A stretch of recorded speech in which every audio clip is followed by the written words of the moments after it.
Assalamualaikum warahmatullahi wabarakatuh. Alhamdulillahirabbil alamin.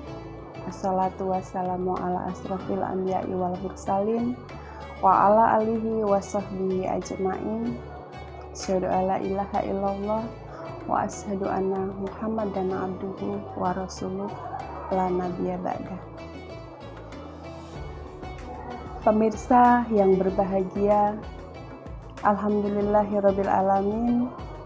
Puji syukur marilah senantiasa kita panjatkan kepada Allah Subhanahu wa taala yang telah memberikan banyak sekali kenikmatan sehingga pada kesempatan hari yang berbahagia ini kita masih diberi kesehatan, kita masih diberi kelonggaran waktu, kesempatan untuk selalu menunaikan hal-hal yang baik dalam kehidupan kita sehari-hari.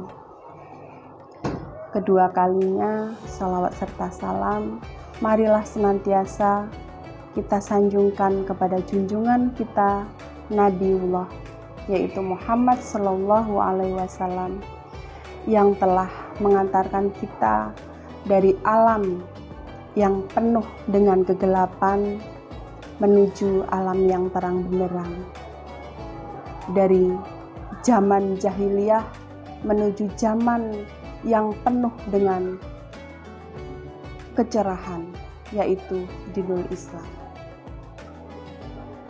Di sini saya akan menyampaikan kultum tentang bagaimana kita bisa menikmati hari-hari puasa ini dengan penuh kejujuran. Karena memang puasa itu adalah sebenarnya melatih diri kita untuk senantiasa berbuat jujur. Kenapa puasa melatih diri kita untuk selalu melakukan sebuah kejujuran? Ada sebuah hadis qudsi yang bunyinya, sesungguhnya seluruh amalan anak Adam adalah untuk mereka sendiri, kecuali puasa.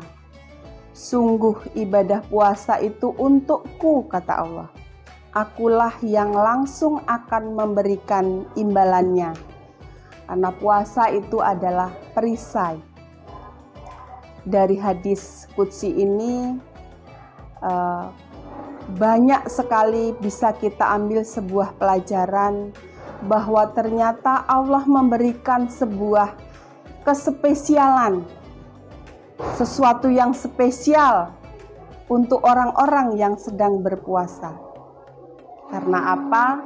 Orang yang berpuasa itu adalah orang-orang yang termasuk beruntung, karena tidak semua orang bisa melakukan puasa. Dan puasa itu sendiri, kata Allah, amalannya untukku, kata Allah. Jadi sampai tidak terukur kebaikannya. Jadi puasa itu spesial antara kita sama Allah yang tahu. Contoh hal kecil saja, mungkin kalau misalnya kita tidak melakukan puasa tapi kita berpura-pura puasa, kita bisa saja. Tapi karena puasa ini adalah melatih sebuah kejujuran, maka kita untuk puasa ini tidak boleh atau tidak bisa kita berpura-pura puasa. Mungkin banyak sekali di luar sana orang-orang yang dengan hebatnya mereka yang dengan bisanya melakukan hal-hal yang lain. Contoh misalnya bisa melakukan sholat dengan semangat karena apa? Mungkin niatnya berbeda, yaitu misalnya ingin dilihat oleh orang lain, ingin dilihat bahwa dia itu adalah orang yang ahli ibadah. Maka kalau ibadah, contoh seperti ibadah sholat, itu bisa dilihat oleh orang banyak. Oh, dia sudah sholat, dia sedang melakukan sholat. Tapi beda untuk hal yang satu ini, yaitu tentang puasa. Karena di saat kita puasa itu benar-benar hanya kita sama Allah yang tahu. Jadi puasa itu adalah benar-benar melatih diri kita untuk senantiasa berbuat kejujuran. Karena kalau kita tidak jujur terutama dengan diri kita sendiri, mungkin kita akan melakukan hal-hal yang di luar kebiasaan puasa kita. Contoh misalnya, kalau misalnya kita mau berbohong saja dengan mudahnya di saat orang tidak ada, mungkin kita bisa minum, atau misalnya kita bisa makan tanpa sepengetahuan orang lain. Tapi kalau dengan halnya puasa ini benar-benar urusan kita dengan urusan Allah. Makanya kata Allah di dalam hadis qudsi dikatakan bahwa puasa itu adalah benar-benar untukku. Dan puasa itu adalah sebuah perisai. Perisai itu adalah tameng. Tameng itu bahasa yang paling bisa kita contohkan dalam kehidupan sehari-hari adalah contoh misalnya sekarang lagi musim virus misalnya. Di saat virus itu mau menyerang tubuh kita, kalau kita sudah ada perisainya, maka insya Allah kita akan terhindar dari virus tersebut.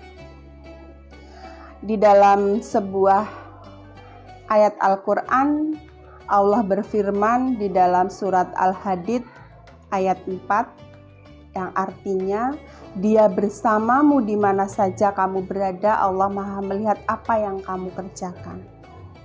Jadi di ayat ini mengajarkan kita bahwa kalau seandainya kita sedang melakukan puasa, maka benar-benar hanya Allah yang tahu kita itu puasa atau tidak. Jadi untuk pemirsa semuanya, terutama untuk keluarga besar SMK Negeri 1 Seputi Surabaya, semoga senantiasa bisa melakukan ibadah puasa selama bulan Ramadan ini dengan puasa yang sebenar-benarnya, dengan puasa yang benar-benar sesuai dengan apa yang diajarkan oleh Rasulullah. Semoga kita semua senantiasa dalam keadaan sehat, semoga kita semua dalam keadaan bisa melakukan aktivitas kita sebagaimana mestinya, sehingga kita bisa melakukan ibadah puasa dengan baik tanpa ada halangan suatu apapun. Mungkin itu saja yang dapat saya sampaikan. Apabila ada kesalahan, saya mohon maaf yang sebesar-besarnya. Kepada Allah saya mohon ampun. Saya akhiri. Wassalamualaikum warahmatullahi wabarakatuh.